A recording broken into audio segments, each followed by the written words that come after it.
Well, as they say in the big games, that's a wrap. Cheers. Last call, waiting. All done, Isella, done, all done. So we're into inspection day for the summer sale now, which brings us to the completion of the centenary sale here at Karaka, and it's amazing to see the sun out here today, and you get a much better idea of how beautiful the grounds are. But you can see that the staff at Karaka here just work so hard to have the place looking beautiful, and even on a rainy day it still looks very good. The other thing in the background here is the transport centre over here, which has been working non-stop, taking our people out from the airport to their hotels back to Karaka, and then back to their hotels again. So there's been a lot of things going on behind the scenes with Karaka and the running of this actual event that people don't get to see. My job today is to start looking at the book 3, or what we now call the summer session, and that'll be a 5-hour selling session tomorrow. And yep, there's some tired faces around, but everyone's done really well, and we're looking forward to a great day tomorrow. A lot of people wonder what the difference between book 1, book 2 and the summer session is. A lot of it is on the pedigree, and then the bloodstock agents here at Karaka, New Zealand Bloodstock, go out and they have a look at the horses on conformation and type. So that's where you get your book 1, book 2, and then summer. But the thing is, we never know how big and strong the hearts are in the horses, and in many occasions some great champion horses have come at lesser prices at Karaka, and maybe that might be the case tomorrow. We'll soon find out, and everything is eligible for the Karaka Millions. So yeah, it's every man for himself, and let's see if we can find something special today. So we're going to start here at Lennox Lodge for the first of my auctioneers runs today. I'll just go through the barns, A, B, C, D, E, F, G, H, I. But also I'm going to be asking the vendors to bring out any nice fillies or colts that they might have in their lots as well, just to get through them today. And then if I'm going good this afternoon, I'll come round and have a look at the rest of the horses. Quite interesting, really. I mean, we're into what they call the book 3, the summer session, and yet the first horse we look at's bloody nice colt, I reckon, and by Profondo. He's got a lot of fastnet rock about him, being out of a fastnet rock mare. Walks nice, might be in for a good sale tomorrow. Is 857 here? 857, yeah, mate. Yep. Let's see who thinks. Just the one? Yep, unless Adrian's got something else. Do you want to grab this one, please?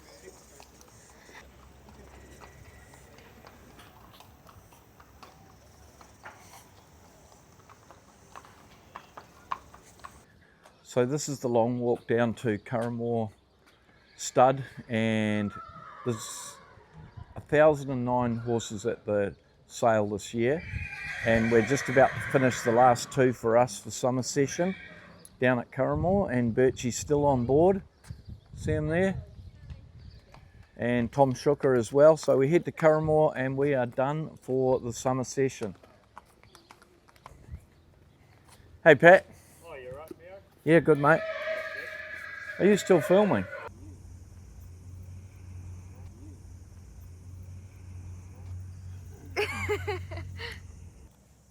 Right, so today's the last day of the 100th National Yearling Sale Series. So it's book 3, or what used to be book 3. It's summer. It's called the summer sale, and I think there's some nice horses there today, and it'll be interesting to see how the market plays out, because a lot of people were looking around yesterday, so I think it'll go all right. So anyway, we'll see how the day goes. It's not all about auctioneering and buying horses and everything though.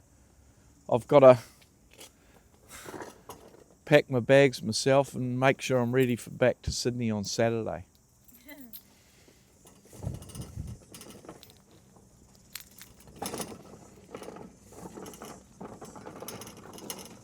Ooh, they're not easy to drive, these. So this will be the last day of the national sales that I will walk through here for the year, for 2026, until we start again with the breeding sales and things coming up later, although they do have online sales as well. But as you can see, it's a very, very, very empty auditorium today. But it'll soon fill up with people as we kick off at 11 o'clock. And an interesting stat today, 99 years ago, the last horse offered through the National Yearling Sale was Phar Lap. Maybe he's here today. And if he is, I hope I find him. I guess it's quite simple really. I'm just going to show you how all this works up here. So when the auctioneers change runs, we just slot that in there and we put that on there. And then once we switch this on here, it goes through, right through the whole sale grounds, the auditorium, up through all the rooms, all the marquees, all the tents, everywhere. Turn it off, nothing. You might be wondering sometimes when you're watching the rostrum, of course everyone can see the auctioneers, you know, they're all up there, they're the stars of the show. But you see these little heads down in here, they're actually got really important jobs. This one here, they control the gates so that the horses come and go from the parade ring into the holding pen into the rostrum. And then once the horses are sold, they obviously walk out through that gate there. And the other one is on the other side here is the bid board. And this is where they sit and control all the bidding and count it up, add it up, and then it goes from here directly up onto the bid board above, which you might be able to see. Certainly you'll see it during the sale. So the people working down here are very, very important to the whole system. So this is a very important part of the whole infrastructure of the sale. It's where all the computers are. It's where all the filming is edited and put through the system. So it's a massive, big setup in here as well. We also mine Bitcoin here during the after hours, which is great.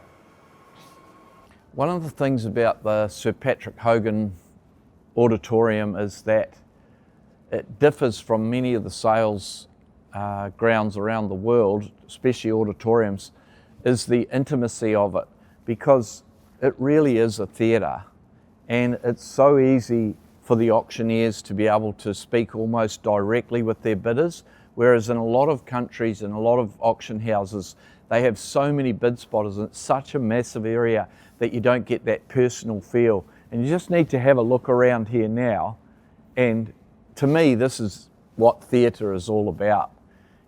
It's named after the late Sir Patrick Hogan, a great man and a great friend. Well, the sun's come out for the summer sale, which is great. We're about 40 minutes away from the start. We'll just meet with the staff one more time and gee them up for today.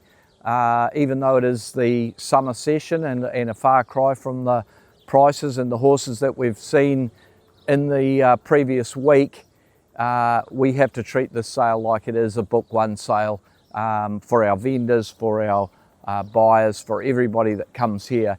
The professionalism that we show today has to be the same as it was at the start of book one. At 80,000 she goes, I sell her, all done for 80. Thank you, goes to the boss, 80,000 buys.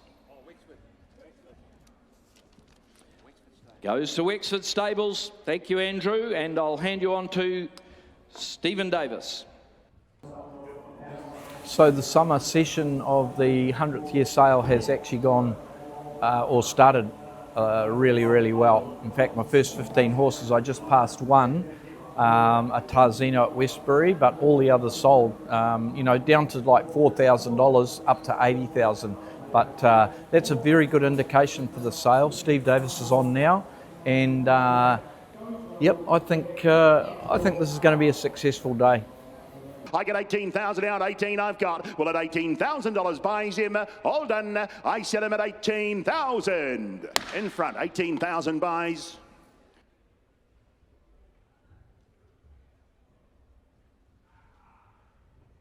Well, I didn't really have too much intentions of buying a horse today, but as it turned out, I bought a little piglet. It's out of a mare called War Piglet by Ribchester, and I bought him from Little Avondale Stud for just $18,000. I think that I really like him actually. He represents good value, I think, and we'll take him back down to Cambridge and look after him and see what happens. I'm just going to go down and congratulate the owners of the Armoury colt out of the Satono Aladdin mare. They're from Patella in New Zealand, and this is the first horse they've ever produced at a sale, and it made 130,000. Lovely people too. Sold to a judge, John Foot, 130 buys. The McGregors from Patella, and I can see down there John Foot and Patrice, so John buys an awful lot of horses during the sales week, and he bought this one here, and he is probably one of the best judges in the business, John Foot. Congratulations. Thank you very much. What a great thrill. Well done, you guys. That was amazing. We're only about 15 lots away from the final of the 100th National Yearling Sale. Steve Davis is absolutely on fire, but his voice is shot. Cameron Bray will come up in 3 or 4 lots and he'll complete the sale, but this has been a very good market. Amazing. Righto, Cam, bring us home, mate. At $10,000 I sell, goes bidding for 10. 10 buys. Let's hope it's as good as Phar Lap. Ladies and gentlemen, that does complete the 100th running of the National Yearling Sales. Well done, thanks Steve, awesome. Well done. Good boys, Alex. Well done, guys. Gareth, thank you. Nice, Adam. If you purchase today, we do ask you to head through to the sale office to consign your lot. Thanks, Morgie. Awesome. Hey, thanks a lot, girls. Appreciate it. Thanks, Jimmy. Cheers, Alex. For all the hard work they put in over the last week or so. Thanks for all your good work. And we bid you a good night. Thank you. Thanks, Ricky. Nice. Well, as they say in the big games, that's a wrap. Cheers. Outstanding. Outstanding. I'm talking about. Well done. I'm talking about the way you do it. These guys are good. Well, there it is, everybody. That's a wrap on the centenary sale, the 100th anniversary of the New Zealand National Yearling Sales. And it's been a great ride, and I hope you've enjoyed it as well. Why am I drinking a champagne, you ask? Well, we turned over 9.5 million more than we did last year in aggregate. We've got a hell of a lot of happy clients. We've got some horses going all over the world to some of the greatest trainers, and we're looking forward to another 100 years. Here's cheers.